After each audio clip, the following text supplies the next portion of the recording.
Good morning.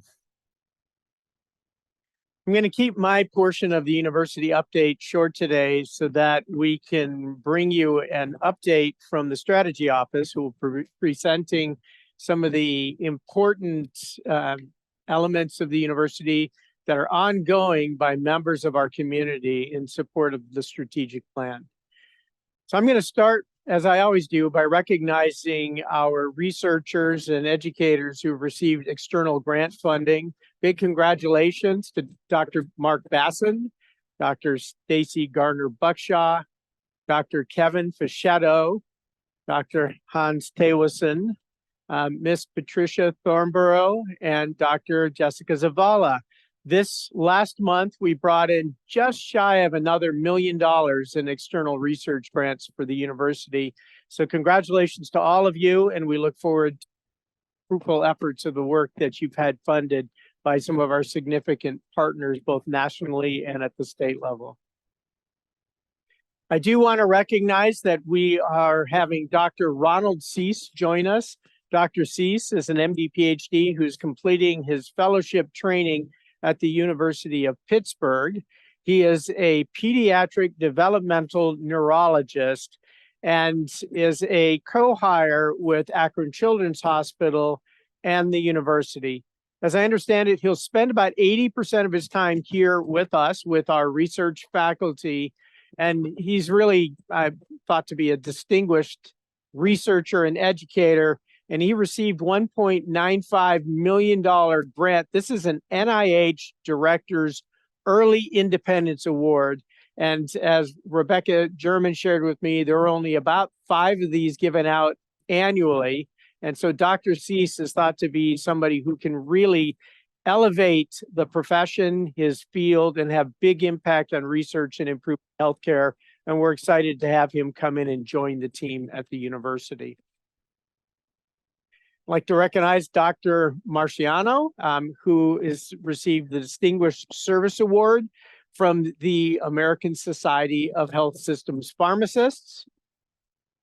And our own Harmony Stanger, who was recognized by the Academy of Medicine of Cleveland and Northern Ohio with an honorary membership for 2023. Congratulations, Harmony. We have 2 students who has advanced to the National Clinical Skills Competition, Ms. Amma Abdallah and Nicholas Wegner, who are out representing the university and competing and demonstrating just how outstanding their clinical skills are as a reflection of the great teaching that takes place at this university. And congratulations to both of them. We did have the President's Push-Up Challenge. I managed to only knock out 60. Just one more than my age, but we had some really outstanding students. And Clarence Minaj, as I recall, did 108 push-ups as part of our week of wellness. And because of that, he received a gift. And I'm told by Dr. McPherson that there's going to be a rematch in the spring, and she is going to get on the floor and compete with us at that time also. So thank you for setting that up. I think, at least since I've been here, the Week of Wellness, this was the best attendance that I've seen, a huge amount of participation, and the students just seemed really, really engaged and had a great time. So thank you, Dr. McPherson, for putting on a great week with you and your team.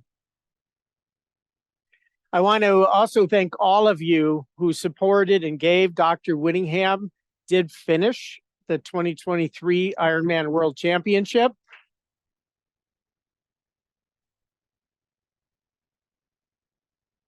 And her efforts have already raised more than $268,000 for NeoMed's Parkinson's programs. And she's continuing to raise dollars for us. And as I understand it, we've been told that the Ironman NBC filming crew will be coming to Cleveland for about 2.5 days and should be on campus, I believe, November 16th, so that they can get shots here of some of our students and faculty and staff and researchers as part of that story. So we're excited, as that will be shared and broadcast internationally sometime in the next few months.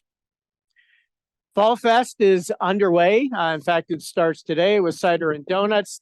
Again, thank you to the student services team and all of those involved at the university.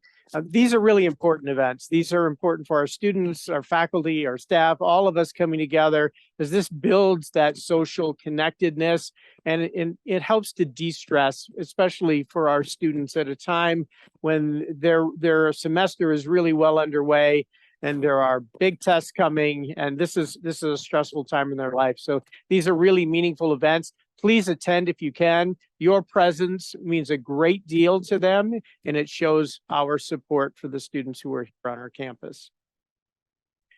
The Latin Medical Student Association will be putting on their annual Dia de los Muertos event. I think for all of you who have attended in the past, they serve delicious treats. They give us a little bit of an insight into the culture. There's typically, friend out, which most of us have learned about through Disney characters, but at least we know what it is and what the meaning of it is. And the students always do a great job, including the coffee, the spiced coffee that they serve every year, and the bread. That's part of the cultural tradition for Dia de los Muertos. We have the 50th anniversary year for NeoMed kicking off officially this next month on November 15th. It's an annual process where we will go through numerous areas of recognition, culminating in the grand event, which will be really a reinvigoration of our casino night here at the university. Thank you, Doreen and Lindsay and the entire advancement team for the work that you're doing on this. But please join us if you can on November 15th out at the J. Gershon Atrium so that we can kick off our golden anniversary year. This really should be a big, big year for us, recognizing all the great things that this university has achieved, going from a piece of farmland 50 years ago to the freestanding university that we are today. I also want to recognize Kunal Amin and his entire team at Ovations Pharmacy Services, LLC. It's not often that you get to share with the university that we are the #1 ranked medication therapy management provider in the entire country for the health systems MTM program. And this is an outside body called Outcomes. Outcomes, as I understand it, spun out of Cardinal Health, but they are there looking at quality indicators, and NeoMed's Neovations LLC is not #1 in the state, it's #1 in the entire country, competing against big health systems for what we do. So congratulations to your entire team. It's a very, very big deal. Vitals will take place on November 2nd. I hope all of you can attend right here in person. And we have Amy Acton, who's a graduate of the class of 1990. I almost wanted to say 1990. All of you know the incredible work Amy did during the pandemic and how she took leadership at the state level and helped this university and helped this city and this region and this state get through a pandemic that we have never seen the likes of before. She's going to be amazing. She's one of our alumni. I encourage all of you to attend and to come hear Dr. Acton speak. Student Research Symposium will be taking place on November 17th. As Rebecca German informs me, this is continuing to grow and is one of the highlight events at this university, where we see the academic and scholarly accomplishments of our students working with our faculty. Many of them will result in ongoing publications, but it's a very, very important day for us, and I hope you're also able to join us. There's a lot going on over the course of this next month. We're also going to be recognizing Veterans Day.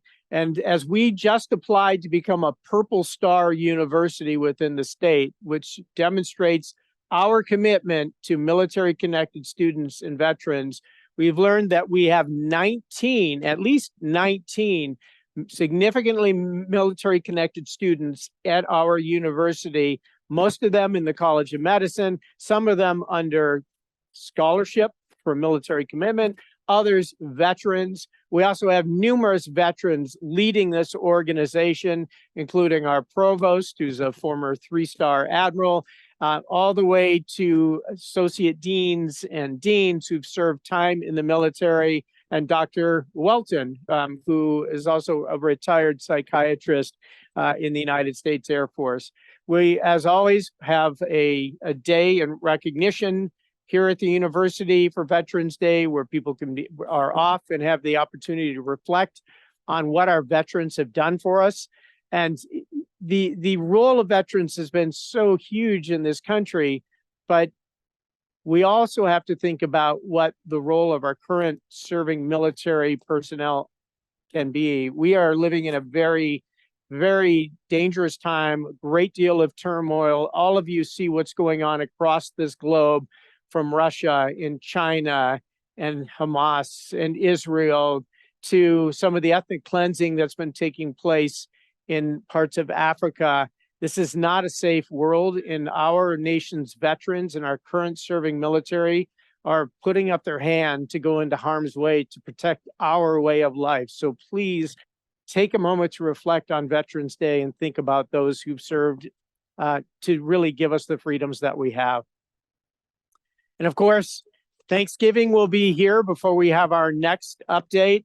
I hope you enjoy your Thanksgiving opportunities with your family. And of course, we will, as always, be having our event here on campus for our holiday dinner, or holiday lunch, I should say, so that we can recognize all of our great faculty and staff and give you a little bit of downtime and to recognize the work that you do for us.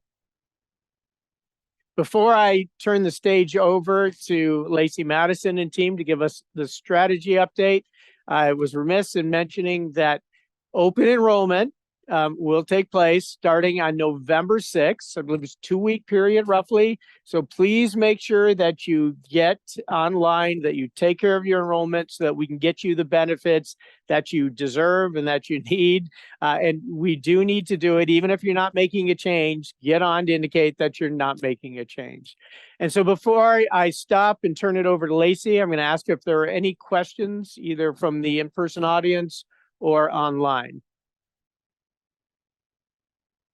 See nothing here. Josiah, do anything online? Nope. Then without further ado, Lacey Madison, please take the floor. Thank you. Is this on? You got it? Okay. Hi, everyone. How are you doing? So I'm excited to have an opportunity to continue to share with you work that many of the groups are working on to move our mission forward. So as you know, our mission is to create transformational leaders, impact health through education, research, and service. That's an abridged version.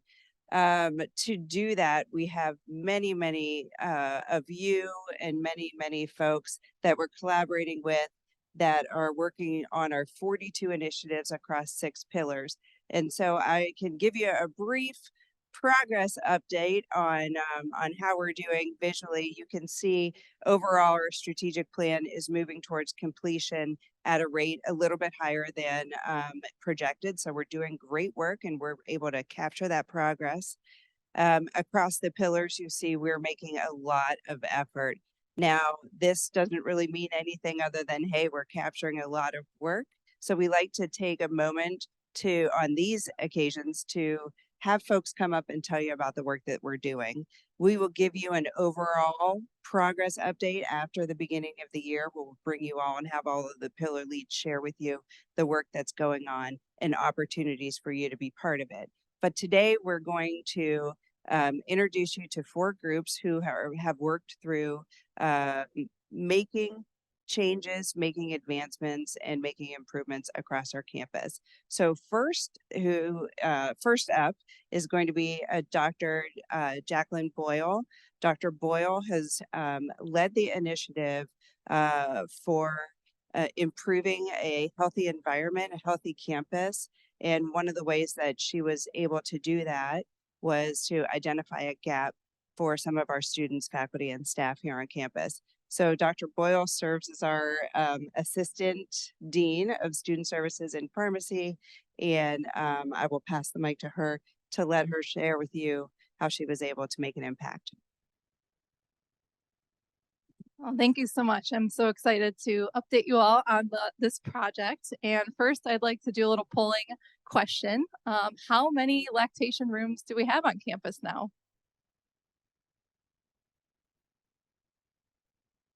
All right, we've got 2, 4, 3. Excellent. So it seems like we need to spread the word a bit more about this. We now have 4 rooms on campus, this being the 4th, which was really exciting.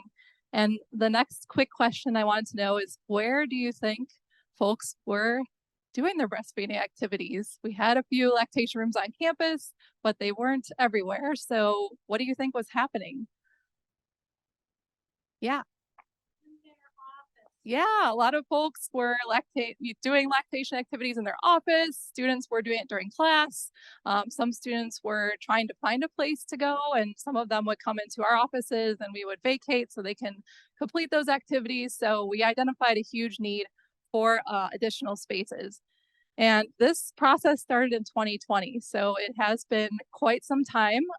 First identified by a group of students in February of 2020, which, as you all know, was not a great time to identify new problems because we didn't know that a global pandemic would hit us about a month later. So throughout the pandemic, we kept working on it, but really took it back up in earnest in 2021.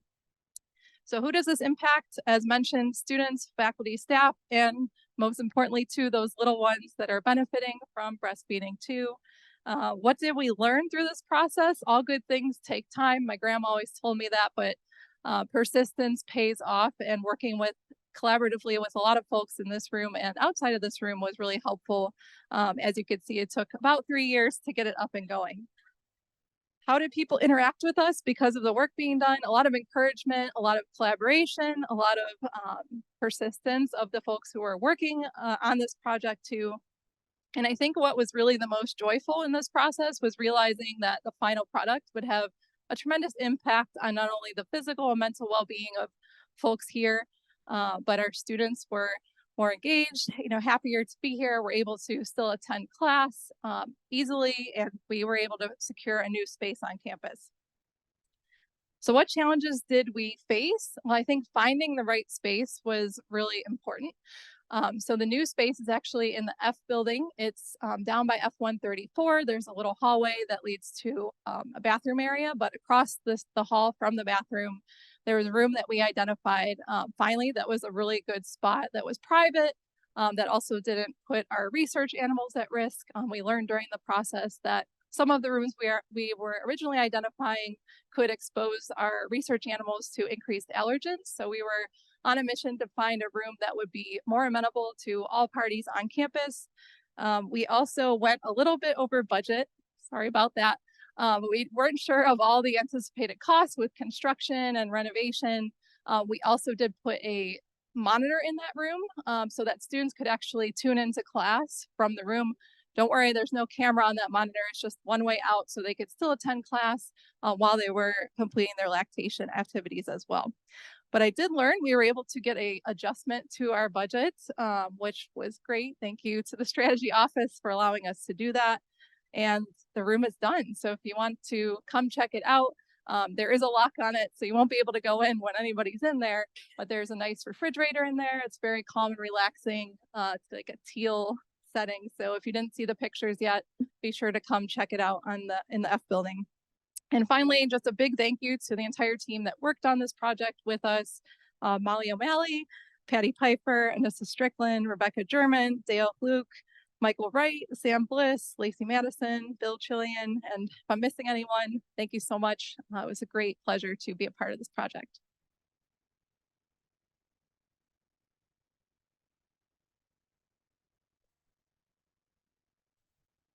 So that is just one opportunity that the strategic initiative funding was able to fund and collaborate on and benefit all the folks here on campus who have that need. So we were happy to be a part of that. Next up, I'm going to ask Dr. Natalie Bonfine to come up. Dr. Bonfine is in our Department of Psychiatry, has led our health services research area. Sam is asking you to stand right here, isn't she? So, and also is the past president of our University Faculty Council. And through her efforts, she was able to identify an opportunity to really display and showcase the leadership and the quality of our faculty and staff here on campus. And I'm going to let her tell you how she did it. Thank you. Hello, everyone. Good morning. I am here representing a group of 19 faculty and staff members at NeoMed who saw a need and an opportunity through the Strategic Initiative Funding Project to develop a program that can help support and enhance a sense of community culture here at NeoMed. So we're under the people pillar on that progress slide. What we have done is partner with human resources to identify opportunities that expand upon their great offering of programs and services to our NeoMed employees, including faculty and staff, to really help build that sense of community and culture among a culture of inclusion, a culture of appreciation among our employees. So what we have done is develop a multi-pronged strategic approach to doing that in a couple of ways. Our planning team, which is 14 faculty members and 5 staff, have developed an opportunity to enhance our warm welcome that we offer to new employees with the goal of improving connection and outreach to new employees, new faculty and staff as they come to NeoMed. Our hope is that this can help improve retention and just generally create a sense of connection for folks as they come to NeoMed. Especially since the pandemic, it can be really difficult to meet new folks outside of your department or your area. So we wanted to provide that opportunity. Our warm welcome group is coordinating a set of welcome ambassadors who are going to be reaching out to new employees as they begin. We're also offering, besides that warm connection or kind of a friendly ear, friendly outreach, welcome signage for their workspace so that it's a pleasant welcome space. Folks can recognize somebody new in their role and stop by and say hello and introduce themselves, along with some other touches such as a NeoMed swag gift, a t-shirt from the bookstore, as well as a improving and kind of welcoming folks through their orientation by offering refreshments and whatnot during that moment. Our project is also helping to promote and celebrate current faculty and staff.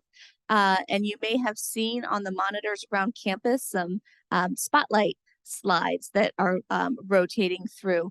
We're encouraging and inviting folks who are interested in submitting a spotlight slide, telling us a few things about yourself, your role at the university, as well as maybe 1 or 2 fun facts in a photograph so that folks can see those slides and get to know their own employees. We have so many new faces here. We're constantly growing and expanding.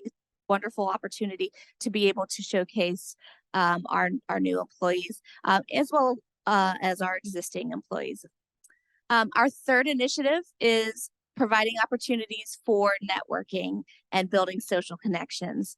Last week, we held our first event, which was focused on networking kind of in the backdrop of innovation, right? So we met in the new medic space and we got to learn a little bit about what that space is for. We also had conversations around innovation and ideas around innovation related to our strategic plan for the university. So it was a great opportunity to kind of just come mix and mingle with folks. And what we are doing is gathering ideas for planning our next networking event. We've talked about doing an innovation challenge for employees, faculty, and staff. So that's something that we hope will continue on in the future. So we're delighted to be part of this team that is bringing additional opportunities to you, enhance our sense of community here at NeoMed. And if you're interested in any of these initiatives that I've been talking about, please send me a message. Please contact Charity Davis. I see you in the back.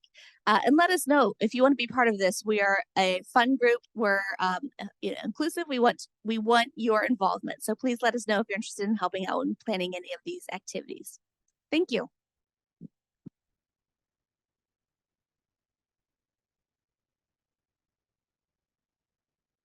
Okay, next up, again, part of the people pillar is to celebrate all of the folks here, our faculty, staff, and students, and we do that in a number of ways. But this time we had a student, Zachary Stahl, M2, correct? M2 student, who worked with Tori in our student services, and they were able to idealize an opportunity to celebrate the women in our lives and the women that support all of our students. And they came up with a great event, and I'd like you to tell us about it. Good morning, everybody. So Zach is the very first student I ever met in my first week here on campus when I started my job. And I knew he was going to do great things. So when he approached me about this idea that he had, I was more than happy to offer anything that he needed. So I'm going to let him tell you all about it. Hi, everybody. I'm Zach. I'm a second-year student, and I'm also one of the presidents of the OBGYN interest group here. And part of our mission of our interest group is to kind of educate and expose students to the field of obstetrics and gynecology. And in reflecting, we realized that important aspects that go along with that are supporting women and women's health and also advocacy work. And we realized that in supporting women, we had also been supported by so many women throughout our own lives. And so we thought, what better way than to celebrate them with this event? And so I initially worked with the strategy office and with Sam Bliss because we knew that the type of event we wanted with a really nice brunch buffet and everything, that it would be helpful to get funding for that to make it more accessible for students and guests to come. And this fell under the people pillar because it helped all the students. We reached out to the different colleges. So we had people in the College of Pharmacy and the College of Graduate Studies, as long as all the students helping us in the College of Medicine. And we also knew that we wanted it to be an event for alumni. And so we worked with the advancement office and with Mr. David Ito, who helped us reach out to alumni. And so we actually were able to have this great event. We had over 100 people representing all three colleges at NeoMed. We had 6 alumni join us. And we had basket raffles that were donated by the different departments at NeoMed. And so we had over 18 baskets that were donated, and we were able to raise over $1,600. And that money is being donated to Access Women's Shelter in Akron, Ohio. So thank you so much for all the help that the strategy office provided and for the president for making funds available. We realized that there wasn't really an event that had students, faculty, staff, and parents come. And so that's kind of what gave us the idea for this event. And just thank you for everybody who was able to help it bring it to life. Thank you to Dr. German, who was one of the speakers, along with Dr. Amy Liu, who is both a NeoMed graduate and a current professor. Just so thank you for everything.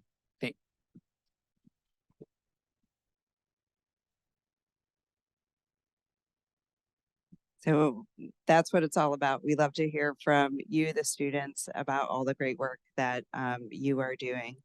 So unfortunately, our next speaker, Raman, is sick today. So we've asked for Dr. Jolie Altman to come and give you an update, but we're going to feature the NeoMed Research Symposium that is upcoming. Dr. Langell mentioned it in his update on November 17th, and Julie is going to tell us all about it.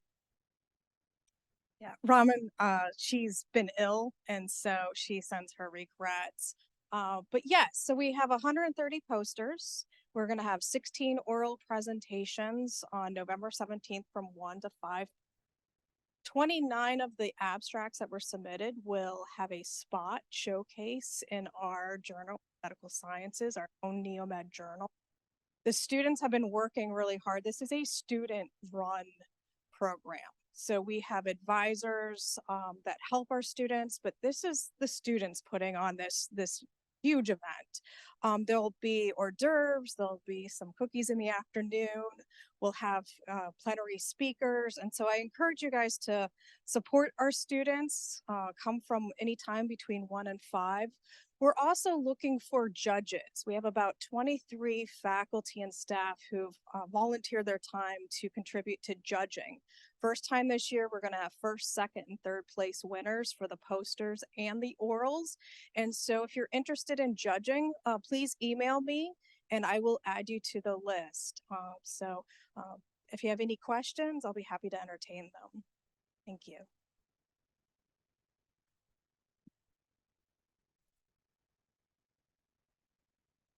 Thank you, Dr. Altman.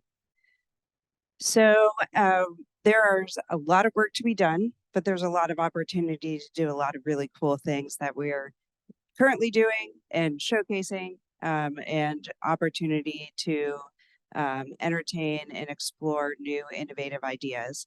To that point, October 25th is the next deadline for SIF funding application. So if you have a great idea, please take a moment, go to neomed.edu/strategic plan.